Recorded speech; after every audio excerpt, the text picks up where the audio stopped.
Ang nangyaring tampering doon sa inilabas daw po na CCTV video ng mga otoridad. Ito kasi ang sabi po ni General Aplasca, mukhang splice yung video. Mukhang ang ipinalabas lamang po doon ay sumasang-ayon doon po sa naratibo na gusto nilang palabasin. Doon sa pinakita nilang mga video, merong mga gaps sa time. So parang sa akin lang yung initial appreciation ko, meron tampering. Senador Marcoleta, bukas. Pero ang balita natin, hinahanap ko po yung balita patungkol kay Senador Marcoleta sa araw na ito Saglit lamang po Ito po yung binabanggit niya na sana nga ba yun? Naniniwala daw po siyang ang nangyaring tampering doon sa inilabas daw po na CCTV video ng mga otoridad. Ito ba yung reaksyon nila? Doon po sa ipinalabas doon sa Malacanang? Kasi ang sabi po ni General Aplasca, mukhang splice yung video. Mukhang ang ipinalabas lamang po doon ay sumasang-ayon doon po sa naratibo na gusto nilang palabasin. Kasi po, sa part naman ni Secretary John Vic Remulla, naninindigan po sila na hindi po splice yung CCTV footage yung nilabas nila. Taliwas daw po ito sa sinasabi ni General Mau Aplasca. Meron ba tayong boses? Sige nga, pakinggan natin si Secretary John Vic Remulla. Marcoleta. Sige. Ito reaction niya. Reaction ni Senador Marcoleta. Meron din kasi reaction dito, yung nauna kay Secretary John Vic. Pero pakinggan muna natin ang reaction po ni Senador Marcoleta. Ako hindi ako marunong sa mga video. Kasi ako naging biktima ng splice video kaya naging interesado ako din Habang nag-uusap, nag-undertake sila ng parang joint investigation ng NBI at DOJ. Doon sa pinakita nilang mga video, merong mga gaps sa time. So parang sa akin lang yung initial appreciation ko, meron tampering. Kasi maliliit yung gusto kong makita kasi mga ilang segundo ang pinag-uusapan natin dito Ayan, yun po sabi, may tampering. Pero naninindigan, ito naman, iparinig naman natin direct yung paninindigan ni Secretary John Vic Remulla ukol doon sa pinakita nilang video. Ano kanyang masasabi? Meron nakalagay dito wala ba ito? Sabi niya, ito, no, not at all. May time-lapse sabi niya, kaya hindi pwedeng in-splice yun. Ayan. Yung reaction ng Malacanang kay Secretary Anticler. Wala. Sige. Basta yun po ang reaction nila. Alam mo naman tayo dito sa atin Gusto natin iparinig yung mga reaction ng magkakabilang panig. Sabi daw po, splice. Sabi ng DILG, hindi splice yan. Wala anyang nangyaring pag-splice ng ng mga video na yan. Well, sabi ho naman ay magkakaroon ng malalimang investigasyon ukol sa bagay na ito. Isa pa po, totoo ba ito na inilabas na po ng ombudsman?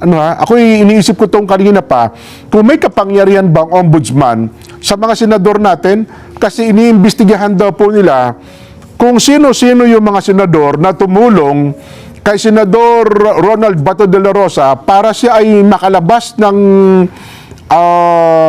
Senate at tinitingnan daw po nila na kapag ka napatunayan sino yung mga senador na yon, baka suspindihin daw po nila. Diba? Kaya tayo nagtatanong sa mga eksperto at sa marurunong, may kapangyarihan ba ang ombudsman para po dito sa mga senador natin? Diba? Yun ang tanong sige po, mamaya, malalaman natin yan kung ano ang kanilang mga reaksyon ukol sa bagay na ito. Kasi na-interview yata yung spokesperson ng ombudsman, si Ginoong Miko Clavano, at isa daw po yun sa kanilang tinitignan at pinag-aaralan. mabigat po yun, ha? Mukhang matindi talaga ang pressure ukol po dito sa mga nangyayari sa Senado. Pero marami din po ang nagsasabi na naglalabasan ngayon sa Senado, kanya-kanya sa social media. Mantakin nyo, napunta po ang usapan ngayon, kung social media pag-uusapan napunta doon sa pag-iyak ni Senadora Pia Cayetano. Mukhang meron pang, anong tawag doon? Cry expert na nagbigay ng kanyang pahayag. Mantakin mo, ito daw yung mga nagtuturo sa mga artista kung papaanong umiyak sa pelikula. At nagbigay pa ng kanyang pahayag, inanalyze daw yung pag-iyak ni Senadora Pia Cayetano kung totoo o hindi totoo. Meron palang ganun, Kukwestiyonin natin halimbawa kung totoo ba siyang umiyak o hindi, nag-iyak-iyakan lang o nagdrama lang ba ito? Meron na raw tayong aksyon o isang araw, nagkaroon ng putukan, tapos sumunod naman ay drama. Ayan, meron na raw iyakan.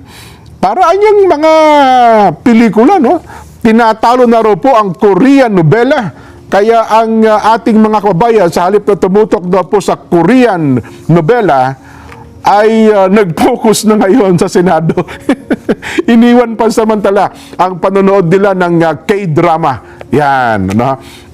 Bukod daw po kay Senadora Pia, nakita mo naman yung Senadora Loren Legarda, napaluha din, mukhang naramdaman nila. Kasi nga naman, dun sa nangyaring putukan sa Senado, kung hindi ka sanay sa putok ng baril, ninervyusin ka talaga. Di ba? Sino ba ang mga nandoon na sanay makarinig ng putok ng baril? Bato de la Rosa, bilang PNP chief, alam niya yan. Si Senador Robin Padilla, di ba? Senador Robin Padilla, magaling sa baril yan Di ba? Lahat ng putok ng baril. Malalaman mo rin yung putok ng baril kung saan nang gagaling Di ba? Ito na po, kasama ko na ang inaabangan po ninyo. Nasa studio po ng Net25, Senator Robin Padilla. Sen, magsayang hapon po sa inyo. Opo, bismillah.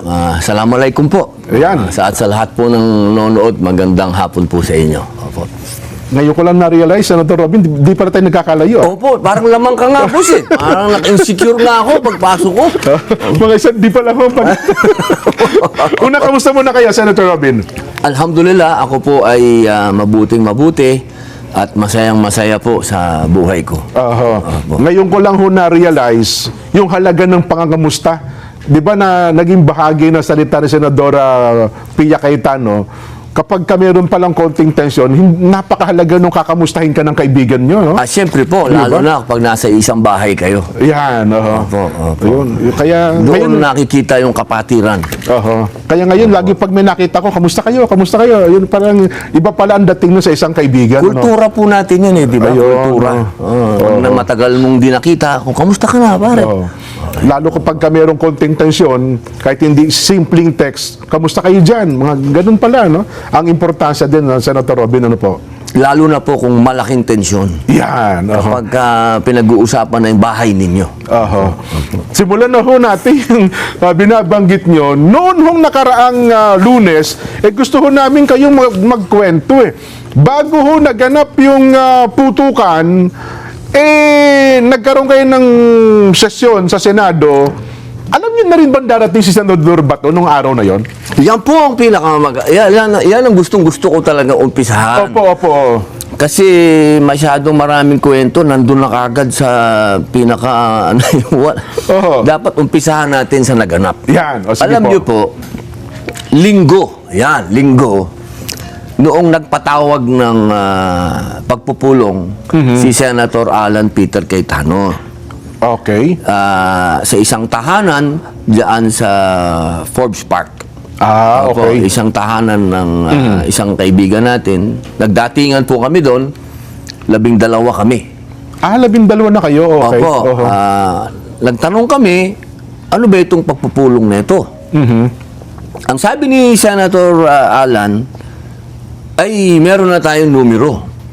Sabi ko, anong numero? Papalitan na natin ang liderato. Okay. Yung taka ko, sabi ko, paano tayo? Ilalabindalawa lang tayo. Oo nga naman, oh. Oo, sabi niya, may dadating. Oho. Yun, sabi ko, sino yung dadating? Basta, malalaman na lang nyo yan sa araw na yon.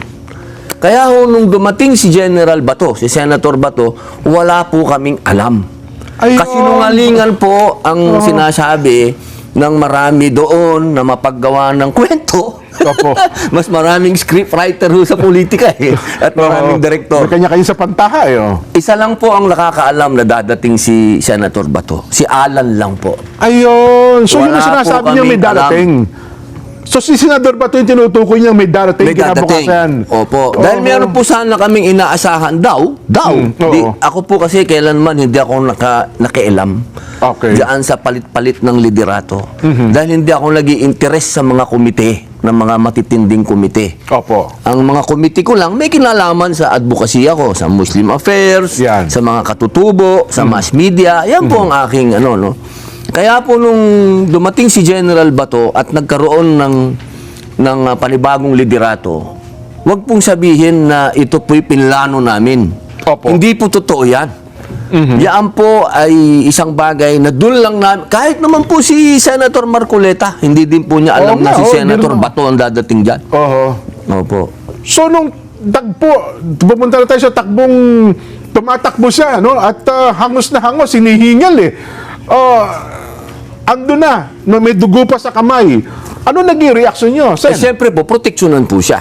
Okay. Yun po ang dapat gawin ng lahat Opo. ng senador. Hindi lamang kami.